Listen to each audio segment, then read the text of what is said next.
your coach and the frontline soldier of Football Kenya liberation. Football in Kenya is going to be liberated, and I'm one of the frontline soldiers. There are many of them, but I am just one of the frontline soldiers. Yeah. Now, this is Vision Total Football Kenya group sending message across the country. Let us talk about the sacking of Coach KIMANZI. Coach KIMANZI has left Harambee Stars, and this is to do with the pressure that is coming from the federation. And the idea of the federation mixing football politics and football game in Kenya, their election and the election politics, mixing that with football and football development and Harambee Stars and all aspect of football in Kenya is very destructive to our football. And this is one of the problem number one in Kenyan football. Now, let us focus on KIMANZI. Now, before we focus on KIMANZI, I want to talk of Ghost Mulee, who is replacing Coach KIMANZI. Ghost Mulee first coached our national team Harambee Stars in 2003. And this is the team that he inherited from the German coach, yeah, Reinhard Fabisch. That is the team that qualified for the Africa Cup of Nations. Coach Fabisch left in 2002 and KIMANZI took the team in 2003. Now, KIMANZI only lasted for a year, 2003 to 2004, and he was sacked. Now, he came back in 2005 for the second time. Then he came back in 2007 for a third time. Then he came back for the fourth time in 2010.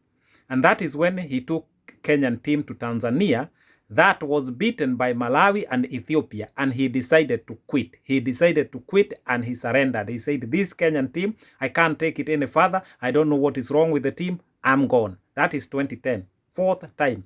Now, in 2020, we hear that he's the one who is going to replace Coach KIMANZI. That is Ghost Mulee and his history of coaching Kenyan national team, Harambee Stars. Let us talk about Coach KIMANZI. KIMANZI first coached Harambee Stars in 2008. If you look the list I had just given you before, Ghost Mulee was sacked in 2007 and he was replaced by KIMANZI in 2008. And KIMANZI lasted only 1 year, 2008 to 2009. Now, KIMANZI came back for the second time in 2011. Yeah? 2011 to 2012. Another 1 year, so that's his second time. Third time is 2020. As you know, he has only been handling this Harambee Stars, the senior team, for just 2 months because he was Sebastian Mine's assistant. Yeah, and Sebastian Mine was sacked this year. Yeah, in the month of August. So when he left, KIMANZI took over as the senior coach of Harambee Stars. So August this year to now, October, he has only been there for 2 months. But then now he has been sacked because we know he has been for a few months before he was promoted to be the senior coach in August. But he was coaching the under-23 team. And the under-23 team was trying to qualify for the African Olympic. And it lost to Sudan. Yeah, Sudan ile ya Al-Bashir. Wacha South Sudan, ile Sudan nyingine, North Sudan ya Al-Bashir. The Sudan team beaten Kenya under 23. That's how we were eliminated from the African Olympic qualifier. That is KIMANZI's history. 3 times coaching the national team, and Ghost Mulee 4 times coaching the national team, and now coming in for his 5th time. So look at that, all that sacking, employing. But FKF will, going forward, it can never have a coach, yeah, who is going to respect his credibility. That kind of coach will not want to be associated with FKF. Any coach who respects himself, any coach who want to guard his credibility, yeah, And credibility and integrity is one of the most important thing in human being, and you should guard it at all cost. Credibility and integrity. But I'm saying this: any coach who respects himself, whether he's from Kenya, whether he's an international coach who is a foreigner, they will not take this job if they respect their integrity and their credibility. In fact, to be associated with FKF, yeah, it is actually a bad thing. And I've spoken to many foreign coaches who have left FKF, and they have said the politics there, the self-interest there, it is not good for our Kenyan football, and our Kenyan football cannot develop with that kind of environment. Therefore, I want to say this: the federation, yeah, because of mixing, yeah, its politics and football, things are only going to get worse, yeah. Because even Barry Otieno must be tired of writing letters now, writing a letter to sack, Coach KIMANZI. The other day, it was Barry Otieno again writing a letter about this sponsorship deal we are hearing about. The other day, it was writing letter about FIFA, FIFA official Mosengo. The other day, it was about writing a letter to FKF, to Premier League clubs, asking them to embrace Bet-King sponsorship. So many politics is happening there, and so many issues related to money and the self-interest. Now, the pressure that the coach is going to be put on in regard to qualifying for SECAFA, qualifying for the Africa Cup of Nations, and qualifying for the World Cup. This is a big pressure. Any coach who is going to take these Harambee Stars will not be able to handle this pressure, because you have already had the federation talking about trying to qualify for the World Cup.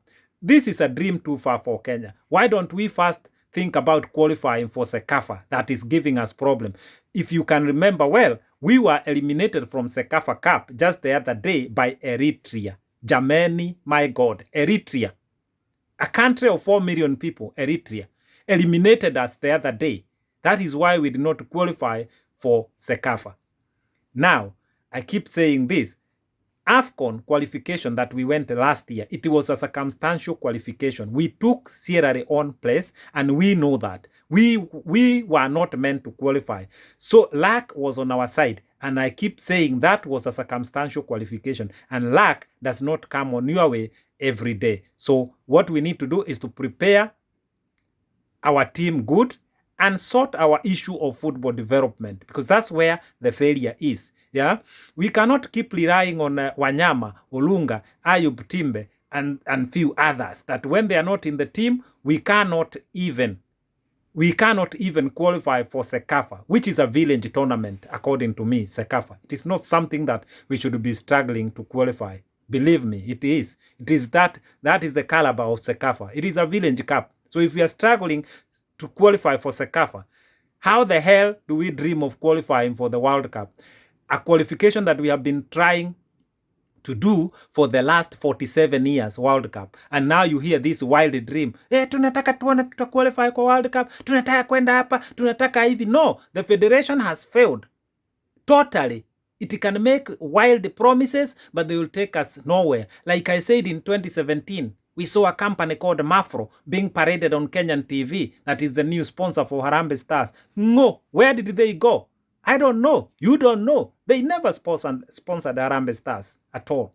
So this wild announcement, because of being excited about winning president's seat, is dangerous for our country. We need to have a blueprint for how our football will be developed, for how the national teams will be developed, for how the federation must govern itself. But I'm not talking about this federation. Believe me, this federation will go. Anyone who think I'm noise making, anyone who think that Vision Total Football Kenya Group, we just like making videos and clips and sharing information, you are lying to yourself. You just watch the space. Yeah, we walk slow like lions. Hatuna haraka. Hatuna mibabaiko. We just walk slow. Kama lion. Simba mwenda pole. We know what we are doing. So I'm telling FKF, this pressure that they are putting on coaches, yeah, it is unacceptable. Coaches are coming and going. Coaches are coming and going. I've lost count. Now we are being told that Ghost Mulee will be assisted by Musa Otieno. Musa Otieno was there in 2015 assisting Bobby Williamson. He was, and then he was assisting Okumbi. He was sacked. He's gone. So now we hear he's coming back. I'm not saying he's a good or bad coach. That is not up to me.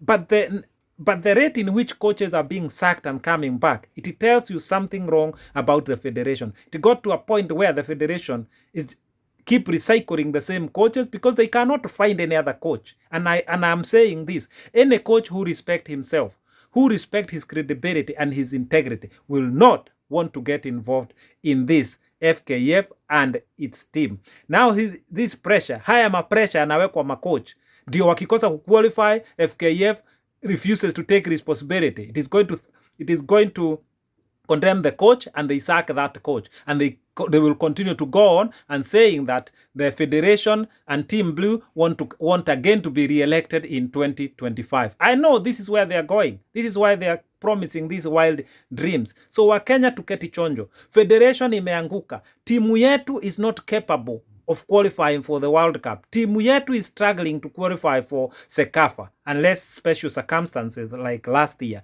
Because like I said, we know, I don't want to keep talking about this circumstantial qualification, but it's critical. Think about this. Ghana scored their own goal. Teams were increased from 16 to 24. Therefore, half of Africa qualified. Yeah, so we should not say because we had a good team, that's why we qualified. It is circumstantial. Like I said, again, Ethiopia, they had their points deducted. Again, 4 circumstances made us qualify for this Africa Cup of Nations 2019. And I'm telling you, the next one we go, kutakuwa na kivumbi. And remember, the teams have been increased. Half of Africa, even countries like Djibouti, they are qualifying. So what's a big deal for Kenya to qualify for AFCON? It's not a big deal. It's just we are not good enough. And then we are being told that there are boys who are housed in a place called Dome in Nairobi who will take us to the World Cup 2026. Olewenu. Kenyans, let us wake up. Let us not be fooled by the federation. What we must do is to decide the future of our football, is to change the destiny of our football, where the destiny that FKF is taking us, that is not where our football need to go. And I keep saying this, things will only get worse in FKF. Please keep following my prophecy in regard to Kenyan football, and you see each of my prophecy, yeah, becoming true day by day. Now let us wait this Bet King big deal. Let us wait for this Star Time big deal, and let us wait for that wealth, huo utajiri tumesikia, for the Kenyan Premier League under FKF management. Let us wait and see that. But believe me, unless we deal with our Kenyan football in the way of a revolution, nothing will change. I leave you in peace. I'm gone.